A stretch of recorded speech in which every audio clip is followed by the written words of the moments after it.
salamat na lang at hindi natuloy yung project na yon kasi talagang maraming maapektuhan. No? Tapos, ano pa ba? Too much exposure sa light, nagkakaroon ng epekto sa ating line of sight. So, too much intensive exposure to light will cause temporary blindness sa organisms like sa atin since nag-a-adjust ang ang ating mga mata sa kung ano yung gaano kaliwanag or kadilim ang isang lugar sa exposure, too much exposure sa ganito, mas lalo magda-dilate or magliliit, hindi pala magda-dilate. So, liliit yung ating pupils which will cause temporary blindness sa atin.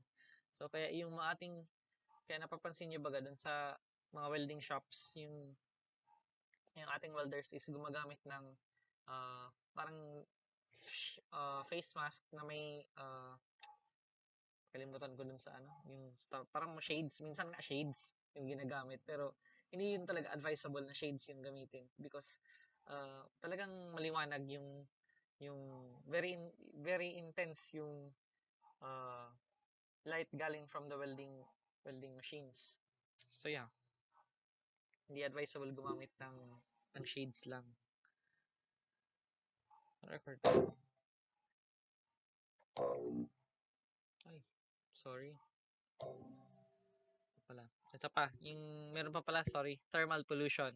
Defined as the sudden increase or decrease in temperature of natural bodies of water, which may be ocean, lake, river, or pond by human influence. So, this normally occurs when a plant or facility takes in water from a natural resource and puts it back with an altered temperature. So, usually ginagamit to ang tubig kasi is ginagamit sa pagpa-cool down ng mga engines, yung mga gears ng isang power plant. So, since hindi naman nahahaluan to ng other chemicals kasi nga for cooling purposes lang naman, binabalik pa rin to sa environment pero at altered temperature na. So mas since ginagamit siyang as coolant, ina-absorb niya yung heat gets absorbed by the water since tama ba yun? Heat gets absorbed by the water. No? Since wala naman nahahalong ibang chemical compounds, binabalik to sa environment at altered temperatures, no? Nagkakaroon ng epekto to sa organisms na present dun sa aquatic ecosystem na meron. If coral reefs are present, pwedeng mamatay yung coral reefs or magkakaroon ng ating sinasabing coral bleaching since elevated na yung temperatures. Ganito din yung nangyayari sa ating bodies of water ngayon due to global warming. So, maraming naapektuhan na aquatic organisms because of the prolonged elevated temperatures of water. So, yeah. So, balikan natin yung iba since tapos na tayo dito sa overview ng pollutions. Doon tayo sa remaining na 4 na environmental issues. So, next dun sa pollution and air pollution or pollution and climate change is deforestation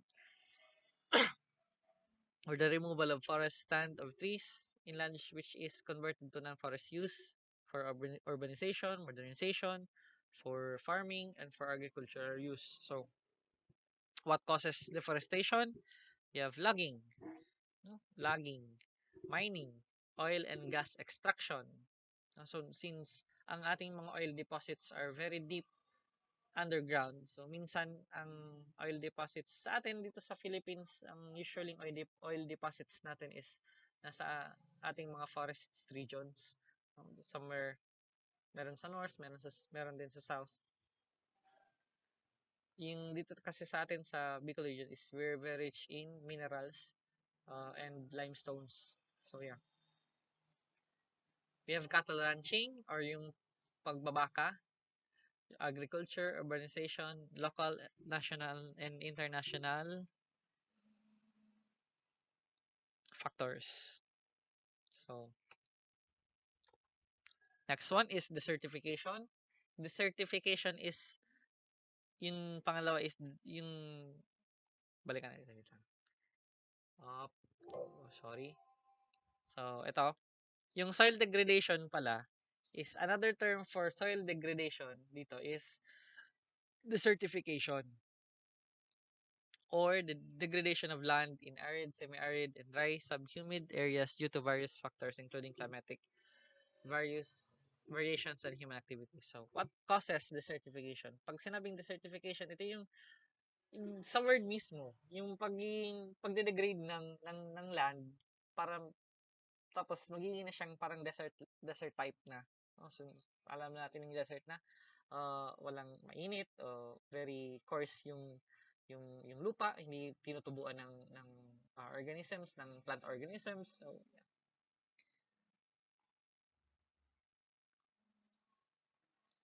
Next is species extinction.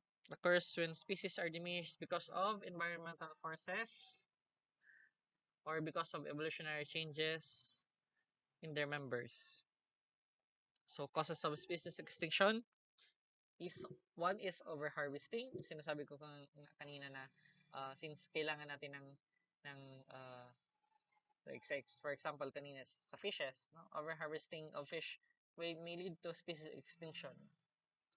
Kaya baga yung ating yung DNR and before set up a minimum na parang yung gauge ng nets na dapat gamitin is para yung mga juvenile na fish is hindi mahuli for reproduction in early purposes. Minsan due to the demand ng fish is hindi na to nangyayari kasi nga yung sa demand na din ng tao. Wait lang. Oras na.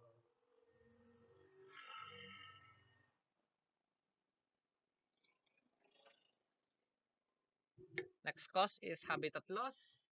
Maraming factors for the loss of habitat like deforestation, pagkasira ng coral reefs. So, kung sa aquatic ecosystem, we have water pollution. So, next is invasive species, no? Kung natatandaan niyo yung discussion natin before tungkol sa invasive species, ito yung pag-i-introduce ng panibagong species sa isang lugar kung saan nakikipag-compete siya dun sa mga existing organisms na meron doon. So, once na na-introduce na to and nag-populate, magkakaroon ng competition within the ecosystem, which may lead for the original tenant of the ecosystem to go extinct sa certain ecosystem na yun. So, we have pollution and we have climate change. So, time na ata.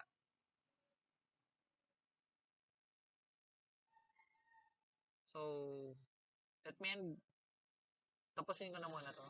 Konti naman lang. We have overpopulation. Next environmental issue is overpopulation. So, causes of overpopulation, we have also introduction of foreign species or yung ating invasive species, increased birth rate or decreased mortality rate, and the reduction of available resources. So, yun nga, if the resources, if the ecosystem cannot anymore contain the population or cannot, yung ating population has exceeded the carrying capacity of the environment, it may lead to overpopulation. So, yeah. So, yun lang naman. So, tapos ko din naman yung topic natin. Isasend ko na lang tong recording mamaya sa ating group chat. So, see you all next meeting. I think naisend ko na din ito sa paki-check na lang po ulit ng ating classroom.